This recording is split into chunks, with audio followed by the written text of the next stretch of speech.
I love Bible stories, and I would love to share a couple with you all today.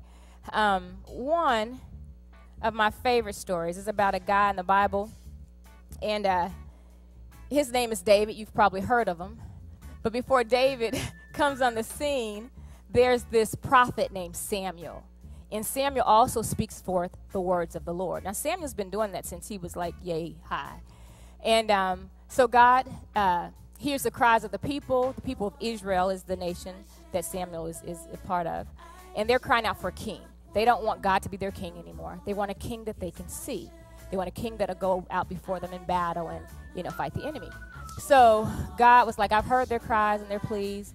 It's the wrong move. However, they've been begging me and bugging me. Give them a king. So he tells Samuel. So Samuel's like, okay, well, who am I going to find? So God tells him who to look for. So God sends him to this guy named Saul. Now, Saul's really tall, probably good looking. Sure, he's a head turner. He's one of the tallest ones, if not the tallest one, in the Israelite camp. And God chooses him to be king.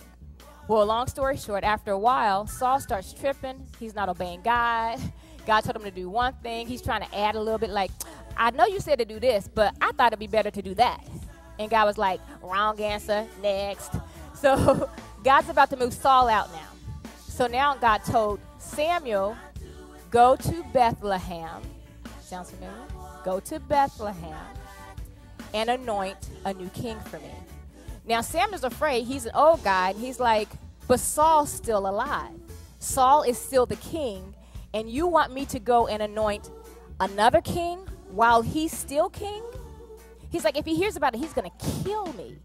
So God said, don't worry about it. When you go to Bethlehem, say you're going there to present a sacrifice to the Lord. Bring a heifer with you. So he's like, all right. So he goes and takes a young cow with him to Bethlehem. He comes into the city gates. The elders stop him, and they go, oh, my goodness, it's Samuel. Like, are you coming in peace? Are you coming to bring a word from the Lord that's going to get us? And he's like, no, I come in peace. He said, matter of fact, I'm inviting you to this banquet. We're going to sacrifice to the Lord. So he says, consecrate yourself. So they set themselves apart. They get ready. Then he goes to the house of Jesse. And in the house of Jesse, Jesse has 8 sons. He consecrates 7 sons. Jesse doesn't mention he has an 8th son. He consecrates 7 sons. And so he says, I want them to come to the banquet because God is going to appoint one of them to be the next king. So they come before him. The first one, I think, is Eliab. He stands in front of him. And Samuel's like, oh, I know this has got to be the one. He's tall, good looking. He was fine. He's like, bam. And so Samuel's like, I know this is going to be the one. And God's like, nope, I rejected this one, not him. And then God says this, man looks at the outward appearance, but God judges the heart. And yeah, put that up there so they can see that if you don't mind. I love that.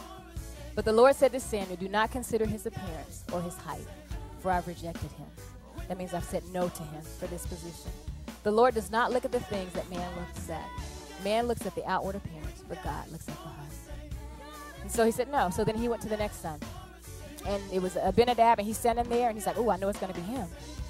No. Gets to the 3rd son. Samuel's like, And God's like, no. 4th son, no. 5th son, no. 6th son, no. 7th son, no. And Samuel's like, I thought you told me to come here to find the new king, and you've rejected them all. Then he asked the dad, he says, are these all your sons? And Jesse was like, oh, yeah. I have one more son. I forgot. Ooh, that boy, ooh. But he couldn't be the one. No, not him. He's like, oh, yeah, he's out in the field. I mean, he tends sheep. I mean, he's probably a little on the smelly side and probably got stuff all over himself. And not him. And Samuel was like, yes, go get him. We won't sit down until he gets here. So you got all his brothers now who've been rejected by the prophet in front of the elders. Now he said, go get the little one, the little run of the litter, the one that nobody would have mentioned, the one that no one would have given a double take for. Go get him. So they brought David in. And the Bible says he was ruddy and he was good looking, fine appearance. But God had just said he didn't look at the outward appearance. He looks at the heart, which says to me that God did not pick him because of his looks, but his looks stood out because of his heart, inside out. And so they went and they got David, and they brought him in. And God said instantly, arise and anoint him. And so Samuel got up, took the horn of oil, poured it on David's head. And when I was reading that, y'all hit me, because, you know, David wrote the 23rd Psalm, and he has a portion in there. Now, his brothers didn't like him, and even later on, you'll hear, they think he's a brat, and you're just coming out here to make trouble, and there's this tension between them. But David says in the 23rd Psalm, he said, you anoint my head with oil, my cup runneth over. But before that, he says, you prepare a table before me in the presence of my enemies. Then you anoint my head with oil. My cup runneth over. Could it be that they came to mind when he wrote that? Could it be him remembering that in the midst of those who were his haters, in the midst of those who had talked bad about him, in the midst of those who didn't think he was worth much, wasn't worth mentioning, he wasn't even worth the thought, even by his own dad, that he knew that God was his good shepherd. God was going to have his back. God was going to take care of him. He would not lack any good thing because of the good shepherd.